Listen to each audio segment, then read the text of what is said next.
Video నచ్చినట్లయితే వీడియోని like చేయండి, సబ్స్క్రైబ్ చేయండి. అమర్ బాగి, అమర్ వాళ్ళ అమ్మ, నాన్న, మనోహరి అందరూ కూడా గుడికి వస్తూ ఉంటారు. పంతులు గారు దగ్గరుండి పూజలు చేయిస్తూ ఉంటారు. ఇక ఒక చెట్టు దగ్గర బాగి, అమర్ ఒక దగ్గర నిలబడి ఉంటారు.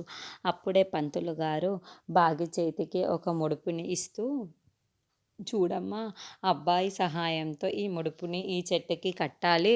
అప్పుడే మీకంతా మంచి జరుగుతుంది. దోష నివారణ పోతుంది అని పంతులు గారు చెప్తూ ఉంటారు. ఇక అమర్ పై షర్టుని తీసేసి బనియన్‌తో నిలబడి ఉంటాడు.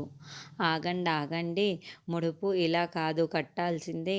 ఇప్పుడు ఈ కణవాతో మీ ఇద్దరు ఒకరిని ఒకరు కట్టేసి ఉండాలి అని పంతులు గారు చెప్తారు.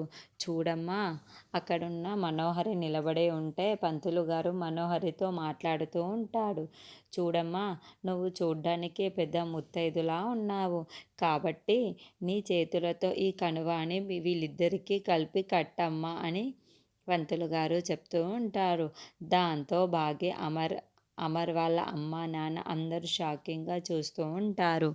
ఏంటి పంతులు గారు, మీరు ఈ మనోహరిని నిండు ముత్తైదు అంటున్నారు.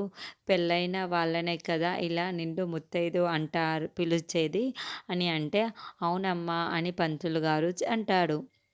మరి ఈ మనోహరికి ఇంకా పెళ్ళే కాలేదు. పెళ్ళైన వాళ్ళని అనాల్సిన పదాన్ని ఈ పెళ్ళి కాని మనోహరికి ఎందుకు అంటున్నారు పూజారి గారు అని ప్రశ్నిస్తూ ఉంటుంది. దాంతో మనోహరి చాలా చాలా టెన్షన్ పడుతూ ఉంటుంది. ఎందుకు కాలేదమ్మా, ఈ అమ్మాయికి ఎప్పుడో పెళ్ళైపోయింది కదా అని పంతులు గారు చెప్తూ ఉంటాడు. దాంతో మళ్ళీ అందరూ మనోహరి వైపుకు షాకింగ్‌గా చూస్తూ ఉంటారు. ఏంటి ఈ పంతులు గారు ఇలా మాట్లాడుతున్నారు అని మనోహరి చాలా చాలా టెన్షన్ పడుతూ ఉంటుంది. ఇక వెంటనే అమర్, చెప్పు మనోహరి, పంతులు గారు చెప్పున్నది నిజమేనా అని, నీకు ఆల్రెడీ ఇంతకు ముందే పెళ్ళయిందా అని అడుగుతూ అయితే మరి మాకెందుకు చెప్పలేదు, అయితే ఎప్పుడయింది, ఎక్కడయింది, ఎలా జరిగింది అని అమర్ ప్రశ్నల వర్షం కురిపిస్తూ ఉంటాడు.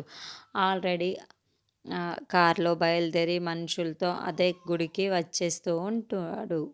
మనోహరి రణవీర్‌ల పెళ్లి జరిపించింది ఈ పంతులు గారే కాబట్టి ఇలా మాట్లాడాడా, లేకపోతే ఇక్కడున్న మనోహరి ఇంకా ఏదైనా కవర్ చేస్తుందా అనేది మనం రానున్న ఎపిసోడ్‌లో తెలుసుకుందాం.